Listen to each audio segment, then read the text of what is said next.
Hey guys, back to another review. This is Justin, back to another review with Eddie again. And this time we're reviewing No Escape, Owen Wilson. Just came out this weekend, so we got a chance to see it. First came out, yes.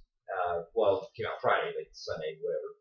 Anyway, looking for this movie for quite a while now, because again, this is another movie that he showed me in the trailer. I was like, hey man, what's this movie you're watching? He's like, oh, well, this one actually has another actor that's branched out into drama. A thriller that we've never seen before. You Yeah. know, we had Bateman with The Gift. He's known for comedy. Owen Wilson, known for comedy. And this one, No Escape. Yeah, so pretty much I watched it. I'm like, holy crap, man! Because essentially the story goes, Owen Wilson plays a everyday family man. He's like this big shot business guy. I don't know what his job is. His job is, I understood what they were saying. He works for a water company. Our government basically made a deal with this country. I can't remember. It was Thailand or Cambodia. It's somewhere in Southeast Asia. Yeah, Southeast Asia. It's right next to Vietnam. And basically, what they are is our government's making a deal with their prime minister that would pretty much give USA control over the water. Kind of like a lot of countries give us control over their oil. Yeah, what's over the water. Basically, they make the deal. The people, which would put the country those that country's people out of business. Like all of them lose their jobs because it'll be all Americans coming in and working. Yeah, and doing it. That puts everybody out of jobs that live in that Asian country. The people take matters in their own hands. They build a kind of an Al Qaeda rebel force, and then totally take over, kill the prime minister, and then there you go. All hell breaks loose. And pretty much,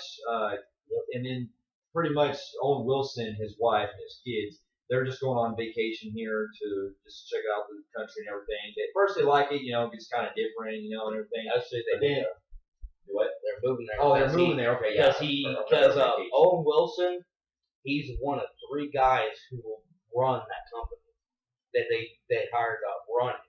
And it was a big promotion. Yeah, that's the reason why he took it, because it's going to be big bucks. And basically, the 2 get slaughtered, and it's almost because the guy who was one of the 3 guys, first guy was in there with the prime minister with the shot. Right. Then the second guy you see when he's seen it at the beginning of the Hell Breaks Loose, that was the second guy. Owen Wilson was the third guy. Even that king guy. Yeah. Even the king guy. It holds his face on there. He's like, I'm coming after you. Okay, yeah, I remember now. I kind of remember that. Okay, yeah. So essentially, it goes like this: like him and his family, they're in there, they're moving there and everything. They run into Pierce Brosnan. Good to see him back on the big screen again. I haven't seen him in a long time. And he's like this. Well, not gonna spoil anything, but he's there on vacation and everything, and pretty much they're liking it for a little bit, and then when the next morning they Owen Wilson's going to get his paper, turns around, and it does this really great shot where it does a slow motion, where there's one side of the road is all these riders, and then on the other side is all these rider guards and stuff. It's the it's the government, and then the terrorists, the anarchist terrorists. Yes. Basically, we can't really, I don't know what to call them. In the movie, they're bad, so we got to call them terrorists. But I can see their point of view. There are people that's tired that their government gave their shit to the United States. Right. So they're trying to become a dictatorship. So they want to kill their government so they don't for payback. Right. For giving all their country's wealth to the United States. Yeah.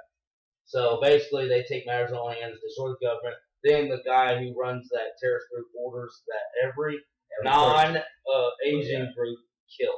And if they're helping the Americans or anybody else, they get killed too. All foreigners must die. And I'm gonna tell you right now, all bets are off on this one. This movie is extremely brutal. It is. It does a lot of intense in this. There's kids that do get killed in this.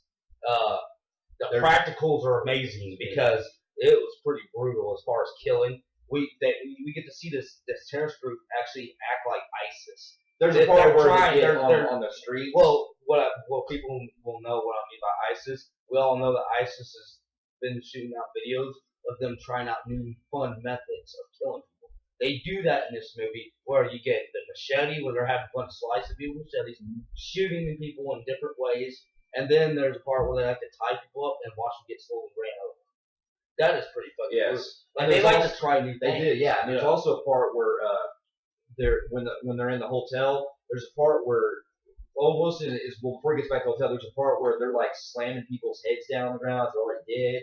You're seeing people get shot in the face. That's what I'm saying. They do all the time. There's people getting shot with machetes and shit. Then there's times where they're just tying them up, and watching them get ran over. Yeah, they're like ISIS. That's what ISIS is doing right now, and they're trying methods because it's fun to watch people die. And it's very brutal. Yeah. Especially there are parts where the most intense part that we watched was this part where Owen Wilson and his family, they're jumping from this rooftop to the rooftop, and you could really feel the intensity, like you're actually feeling it, getting chilled. It got me. He throws, well, it's in the trailer. It shows he throws his daughter all the way around there, and you can actually feel like it's in the trailer, but yeah, it's not in like the movie. The movie gets really brutal. That part where they're throwing the kids over isn't like the trailer. That scene in watching the movie is really more like this. As a father, man, to be in that situation, I don't know what I'd do. Yeah, because the fact that he has to actually have no choice but to throw his daughter across there, and she falls off. If she falls off that building, she's dead. Because there are actually 40 stories in the air. 40. It's over with as soon as he falls off that building. Yep. So he's got to pray that his daughter lands on the other side of fucking another skyscraper. Yeah. And that the fact that it's also in slow motion builds a lot of suspense. They do that in that movie a lot, and I think that was really cool. That's one of the times I feel like slow motion can work when it's actually timing the suspense, and also it's also timing the thrilling moments that you actually don't expect to happen, that you're expecting to happen. So as the movie goes along, you realize that things get worse and worse and worse as they go along. Basically, you think that they're actually going to get into one location and they escape. No, it gets even more brutal when they get to one. It's just too many. There's just so much going on. This militia is too big. Yeah, it's like they're taking over the whole city. The government lost. The government got defeated. Yeah, and so now it's dictatorship, anarchy. It's kind of like Somalia. This country went from a stabilized nation, and then Owen Wilson. The next day, you wake up and it's Somalia.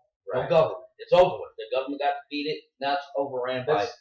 That's what the movie kind of reminded me. It kind of had a feel kind of like Black Hawk Down, where you had all the rioters on the street and everything, and you had all the people trying to get out of the locations, and people like just shooting them in the helicopters and shit. And then there's more bad news. U.S. Embassy. U.S. Embassy, yeah. And then the most brutal is the ending part where the daughter. That is. These guys. I'm not gonna spoil that part. Not gonna spoil that part. You pretty much get the idea. Like they can go beyond what they do. They do. I'm gonna expect they love it. They'll try to rape, and they brutalize children. This movie I didn't expect to be this brutal. Yeah, I was like, wow. And for a movie like this that came out, it had a lot of blood. It did. It had a lot of gore. There's a part where I didn't think I'd expect this. This is the part where Owen Wilson takes this gun and I forgot what it was, but he starts bashing this dude's face in with I think he found a hammer. It was a hammer. He starts bashing this. I've never thought to this day I'd never see Owen Wilson blood splattered on his face. Yeah, because I like Owen Wilson in a couple of movies, but a lot of his stuff I just really could care less. I'm not really a big I'm not really a big fan either. Like if we had to compare, this is to me the better non-comedy movie they did, The Fucking Haunting. But because I actually really enjoyed how he branched off this kind of movie, because I actually could buy it as a family man. Because if I was part of that, I would have to keep on moving. Maybe this was his best because, like, to be honest with you, like you said, you don't like him as a comedic actor, anyways. It's kind of annoying. He does the same stuff. Maybe it took this role for people to start. Hey, maybe we'll get this done. Yeah. The movie's not really doing too well as far as reviews. It's kind of in the middle, but I really think people will get a joy out of this because it really pushes the boundaries in so much they can do. Because this stuff like this can actually be realistic. You can actually buy people like this exist in that country. It's actually happening right now. No, there's like over 30 nations that are going through that. That's what I'm saying. Just the idea of you being secluded in that kind of area can really make the stakes a lot more intense, and you're trapped. You have nowhere to go, and there's no U.S. embassy. Yeah, scared. That's even more worse. Not having an embassy to run to because they got wiped out. Yeah. But anyway, I really enjoyed the movie. I give it probably a 3 out of probably about a 4 out of 5. No, but I'd say 3.75 out of 5. I'm gonna give it a 3.7 out of 5, but I'm also gonna give it I'm thinking like 8 out of 10. Yeah, 8 out of 10. I'd probably give about 8.5 out of 10. I'm gonna go 8. I'm gonna go 8 out of 10. Yeah. I'm gonna give it a B. It wasn't the best, but it Not the definitely best, wasn't but the worst. it's Definitely was still, not the worst. no. As far as intensity, that along to give, were a good double feature. And what was really cool about seeing those two movies, we actually were, for the first time I've ever noticed this, we watched two comedic actors branch out for the first time in one day. Right. We've never seen that. And both films ended up being success. Yes. In our eyes. Yes. So, absolutely. they both blew us away. That's really rare. Very rare. So, we got a rare day today on movies, so. Yeah, so I mean, next movie we're going to be watching will be Sinister 2. But first, he has to watch the first one because you've never seen the first one. Seen it before. But I'll be seeing that. I'm going to see Hitman Agent 47 soon. I'm going to go. But I'll probably wait a couple of days. You know a lot of bad things about that. Yeah, I'm a big fan of video games, so me playing those games, you can tell already I'm going to be pissed off. But then again, I didn't really watch the first one anyway, but I heard that one was about the same as this one, They didn't really take any liberties from the games. Actually, from what I've read, it actually got good. It's worse than the other one. Yeah. So that's that's sad. Yeah. You can't get it right the first time, and now you're making it worse the second time, even way more worse. But I forgot whatever's coming out next weekend, we'll probably go see something, whatever's. We'll let you know. We'll let you know what we do. Yeah. But anyway, I hope everyone goes out and see No Escape. I hope it does well, and we'll be back in our next review, which will be it'll be either Sinister 2 or no, it'll probably be Hitman. We'll go see Hitman next, and then we'll see Sinister 2. All right, but hope y'all have a good weekend, and we'll see you guys later.